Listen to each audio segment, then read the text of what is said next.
శ్రీ గురుభ్యో నమ. భక్తులరి ప్రేక్షకులందరికీ కూడా విశ్వావసునామ సంవత్సర ఉగాది శుభాకాంక్షలు. మనందరికీ కూడా ఈ సంవత్సరం లోపల ఏ విధంగా ఉండబోతుంది అన్న విషయం అందరికీ కూడా తెలుసుకోవాలని ఆతృతగా ఉంటుంది. ఏ విధంగా ఏ గ్రహం మనపై అనుకూలంగా పనిచేస్తుంది, ఏ గ్రహం మనపై అననుకూలంగా పనిచేస్తుంది అన్న విషయం తెలుసుకోవాలని ఉంటుంది. అందులో మామూలుగా గ్రహము అన్నదానికి అర్థం ఏమిటి అంటే గ్రహించునది, మనపై ప్రభావము చూపునది.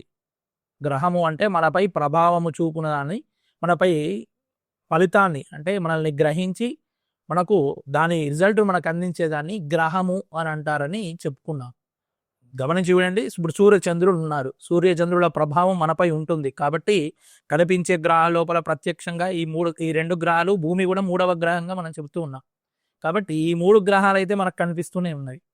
కాబట్టి మనపై ప్రభావం చూపిస్తున్నవి అన్నది కంటికి కనిపించేటట్టుగా ఈ మూడు గ్రహాలు ఉన్నాయి. నాస్తికులు ఉంటారు, మాపై ఏ గ్రహాలు ప్రభావం చూపవని. సూర్యుడు ప్రభావం చూపకుంటే ఉదయం నిద్రలేవడు, ఏ పని చేసుకోలేడు. చంద్రుడు ప్రభావం చూసుకుంటే పడుకోలేడు, ఏ పని చేసుకోలేడు. కాబట్టి ఇవన్నీ కూడా మనపై ప్రభావం చూపుతున్నవి కాబట్టి వీటిని గ్రహాలు అని అంటున్నారు. మరి ఈ పంచాంగ శ్రవణం లోపల ఈ గ్రహ ఫలాలు తెలుసుకోవడం ఎందుకు అన్నది కనుక చూసుకున్నట్లయితే, మనం ప్రయాణించే మార్గం లోపల మధ్యలో ఏమొస్తాయి, స్పీడ్ బ్రేకర్లు వస్తాయి. స్పీడ్ బ్రేకర్లు వచ్చినప్పుడు ఏం చేస్తాం, మనం కాస్త నెమ్మదిగా వాహనాన్ని మెల్లిగా చేసుకొని ఆ స్పీడ్ బ్రేకర్ని మెల్లిగా దాటించుకొని ఆ తర్వాత మెల్లిగా వేగం అనేది పుంజుకుంటూ ఉంటాం. అంటే మనం జీవితం లోపల మనం ఒక పని చేస్తున్నప్పుడు, ఏదైనా కొత్త పని ప్రారంభం చేస్తున్నప్పుడు ఆ సమయం అనుకూలంగా ఉందా, వ్యతిరేకంగా ఉన్నదా అనేది తెలియజేసే గ్రహ ఫలము. అప్పుడు మనం అనుకూలంగా ఉన్నట్లయితే ఏం చేస్తాం, ముందుకు వెళ్ళిపోతాం. అనుకూలంగా లేనట్లయితే స్పీడ్ బ్రేకర్ అని చెప్పాను కదా, అలా అక్కడ ఆగి కాస్త అక్కడ ఏం చేయాలి, దైవబలం చేకూర్చుకోవాలి. అంటే గ్రహ శాంతులు కానీ ఏదైతే మనకు అనుకూలంగా లేదో ఆ గ్రహాన్ని బట్టి మనం దానికి సంబంధించిన నివారణోపాయాలన్నీ కూడా చేసుకొని చక్కగా బలం అనేది పుంజుకొని ఆ తర్వాత ప్రయాణం అది ప్రారంభించాలి. ఇంకా అర్థమయ్యేటట్టు చెప్పుకోవాలంటే ట్రాఫిక్ లైట్లు ఉన్నాయి. ట్రాఫిక్ లైట్లలో ఇప్పుడు ఎరుపు రంగు లైట్ అనేది, ఎరుపు రంగు కనిపించినప్పుడు మనం ఏం చేస్తాం, వాహనాన్ని నిలుపు చేసుకుంటున్నాం. ఆరెంజ్ కలర్ లైట్ వచ్చినప్పుడు ముందుకు వెళ్ళడానికి సన్నద్ధం అవుతున్నాం. గ్రీన్ కలర్ లైట్ వచ్చినప్పుడు ముందుకు దూసుకెళ్ళిపోతున్నాం. అంటే మనకు గ్రహ ఫలాల లోపల అనుకూలమైన సమయము ఉన్నప్పుడు మనం ముందుకు వెళ్ళిపోతున్నాం. అనుకూలంగా లేదు, అదేవిధంగా అంటే మిశ్రమంగా ఉన్నప్పుడు ఏం చేస్తున్నాము, ఆరెంజ్ కలర్ అనుకోండి, దానికి ప్లాన్ చేసుకుంటున్నాం, వెళ్ళడానికి మనం ముందుకు వెళ్ళడానికి ప్లాన్ చేసుకుంటున్నాం. అలాగే ఎరుపు రంగు ఉన్నప్పుడు ఆగిపోతున్నాం. అవన్నీ విషయాలు మనకు అర్థమయ్యేటట్టుగా ఈ ఎగ్జాంపుల్ మీకు ఉపయోగపడుతుంది. అయితే దీన్ని బట్టి మనం అనుకూలమైన సమయము, వ్యతిరేకమైన సమయం అని రెండు రకాలుగా మనకు తెలుస్తున్నాయి. మనకు తెలుసు, మనకు చక్కగా 27 నక్షత్రాలు, ఒక్కొక్క దానికి 4 పాదాలు. 27 నక్షత్రాలు, ఒక్కొక్క దానికి 4 పాదాలు. 27 × 4 108. అందుకే ఏ దేవత పూజ చేసినా కానీ ఈ నామాల మీద కలుగానే భగవంతుని అష్టోత్తరం ఉండాలి అని అష్టోత్తర నామాలు అనేవి నిర్ణయం చేశారు. 108 నామాలే అని. అంటే అన్ని అందులో వస్తాయి, అన్ని నామాలు అందులో ఉంటాయి 108 కాబట్టి 108 నామాలతో పూజ.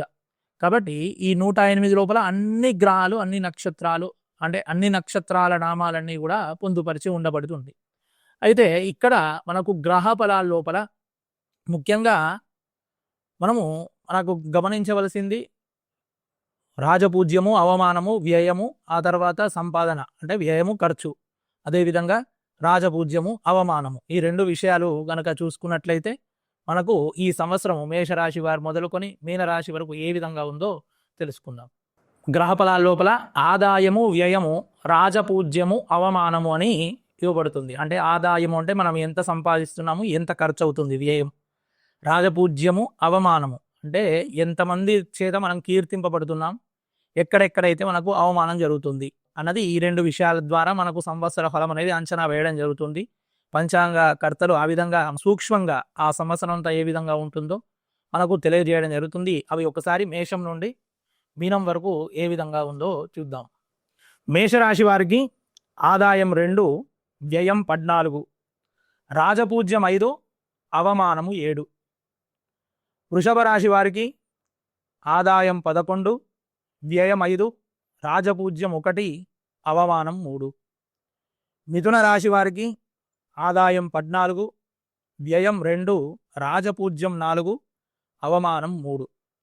కర్కాటక రాశి వారికి ఆదాయం 8, వ్యయం 2, రాజపూజ్యం 7, అవమానము 3. సింహరాశి వారికి ఆదాయం 11, వ్యయము కూడా 11, రాజపూజ్యం 3, అవమానము 6. కన్యా రాశి వారికి ఆదాయం 14, వ్యయం 2, రాజపూజ్యం 6, అవమానము కూడా 6.